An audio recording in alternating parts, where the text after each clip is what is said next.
کھجور کے درخت کے نیچے پہنچا کے بٹھا دیا، اور وہاں بات ہو رہی ہے اللہ تبارک و تعالیٰ سے غیبانہ، جبریل علیہ السلام کی زبان میں یا عیسیٰ علیہ السلام کی زبان میں بات کر رہے ہیں۔ اور پھر پانی کا جب نام و نشان نہیں تھا تو ڈیفینیٹلی ایسی عورت کو پانی کی ضرورت تھی، اور پھر اللہ تبارک و تعالیٰ نے یہ خوشخبری بھی دے دی مریم علیہ السلام کو، یعنی کہ اللہ تبارک و تعالیٰ نے لوازمات زندگی سارے میسر کر دیے، اور فرمایا کہ تیرے پاؤں کے نیچے سے چشمہ جاری ہو چکا ہے، پاؤں کے نیچے سے چشمہ جاری کر دیں گے، یعنی جس جگہ تو بیٹھی ہوئی ہے اس جگہ دیکھ نیچے اپنے پاؤں کی طرف، وہاں سے چشمہ جاری ہو۔ اور مریم علیہ السلام اس جگہ جہاں بیٹھی تھی اس وقت بالکل خشک ایریا تھا، جب حکم ہوا کہ نیچے دیکھ پاؤں پہ چشمہ جاری ہے، مریم علیہ السلام نے دیکھا تو واقعی پانی کا چشمہ جاری تھا۔ اب پانی تو پینے کی ہو گئی، مریم علیہ السلام نے پانی پیا، لیکن پانی پینے کے ساتھ کھانے کی چیز بھی چاہیے تھی جو طاقت اور قوت دے اور جو بچہ پیدا کرنے کی مشقت کے قابل ہو سکے۔ تو اللہ تبارک و تعالیٰ نے فرمایا خذی، یہ دوسری دفعہ اس کھجور کو ہلانے کی بات ہو رہی ہے، پہلی دفعہ بھی فرمایا کہ کھجور کے درخت کے نیچے آ بیٹھی، لیکن یہاں میں بھی کہ پہلی دفعہ یہ بات میرے گزر چکی ہے پہلے کسی لیکچر میں، لیکن جو قرآن پاک میں بات ہو رہی ہے وہ یہ ہے کہ خذی الیکی بجذع نخلا، تو کھجور کے درخت کو اپنی طرف حرکت دے، جھٹکا دے، یہ دوسرا حکم ہے، اور نہیں تیسرا حکم ہے۔ پہلا یہ ہوا کہ غم نہ کر، اور دوسرا یہ ہوا کہ پانی تیرے پاؤں کے نیچے سے چشمہ جاری ہو چکا ہے زمین سے، اس کی طرف دیکھ، اور تیسرا حکم یہ ہوتا ہے کہ کھجور کو اپنی طرف جھٹکا دے کے ہلا، خذی الیکی بجذع نخلا، کھجور کو اپنی طرف جھٹکا دے کے تھوڑا سا ہلا، تو ساقط علیکی رطبا جنیہ، اور تو دیکھے گی کہ تر و تازہ کھجوریں تیرے اوپر گرنا شروع ہو جائیں گی۔ اور ایسا ہی کیا مریم علیہ السلام، جب انہوں نے ہلایا درخت کو تو درخت سے ان کھجوریں گرنا شروع ہو گئی، اور بعض روایات میں ہے کہ یہ درخت خشک تھا، لیکن اور اس وقت مریم علیہ السلام کے ہلانے سے اس نے کھجوریں اگلنا شروع کر، لیکن بعض روایات میں یہ بھی کہ موسمی طور پہ ابھی اس کا کھجوروں کا موسم نہیں تھا، سو اللہ تبارک و تعالیٰ نے مریم علیہ السلام کو پہلے بھی بغیر وقت کے بغیر موسم کے فروٹ دیے اور اب بھی دے دیے، اور تر و تازہ کھجوریں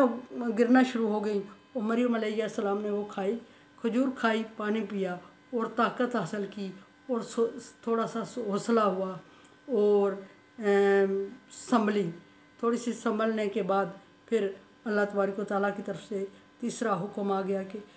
کلی واشربی،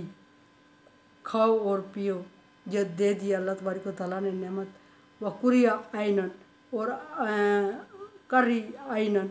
اور اپنی آنکھوں کو ٹھنڈا کر، آنکھوں کو ٹھنڈا کرنے سے مراد عیسیٰ علیہ السلام ہے کہ یہ کھا پی، یہ کھجوریں کھا اور پانی پیے اور طاقت حاصل کر، اور بچے کو جنم دینے کے قابل ہو جا، اور پھر بچے کو جب جنم دے دے گی تو پھر آنکھیں ٹھنڈی، اولاد کو آنکھوں کی ٹھنڈک کہا گیا ہے، یا آنکھوں سے کی ٹھنڈک سے مراد عیسیٰ علیہ السلام ہے۔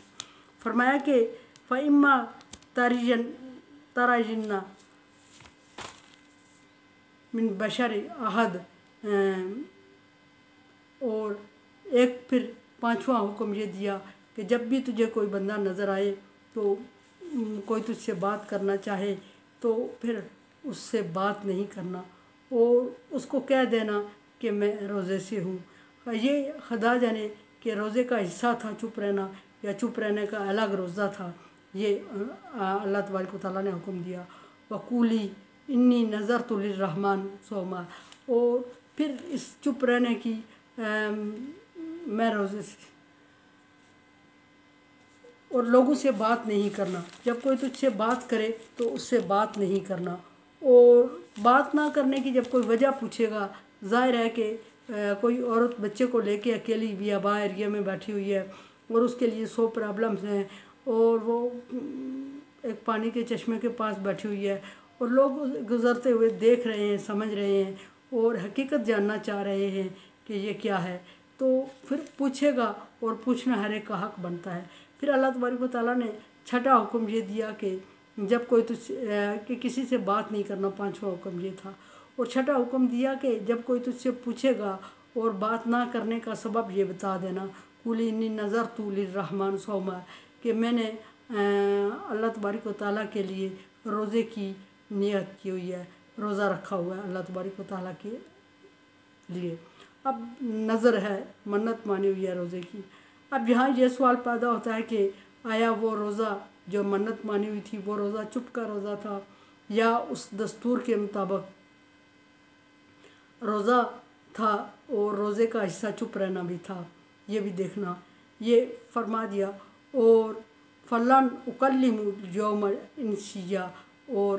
میں آج کے دن کسی انسان سے بات نہیں کروں گی۔ یہ اللہ تبارک و تعالیٰ نے مریم علیہ السلام کو سکھایا اور تسلی دی، اور عیسیٰ علیہ السلام کی پیدائش کے وقت کی یہ باتیں ہیں، جبکہ مریم علیہ السلام گھبرائی ہوئی تھی، دور دراز اکیلے جنگل میں جا کے ٹھہر گئی تھی، وہاں پانی اور کھانے کے کوئی انتظام نہیں تھا۔ وہ اللہ تبارک و تعالیٰ نے سارے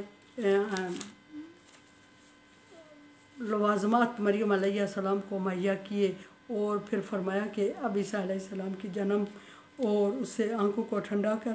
اور پیچھے اللہ تبارک و تعالیٰ بارہا بتا چکے ہیں کہ یہ میری رحمت ہوگی، اور رحمت کیسے ہوگی یہ ابھی آیت نہیں آئی، آگے آئے گی کہ یہ میری نشانی ہے۔ نشانی تو ہو گیا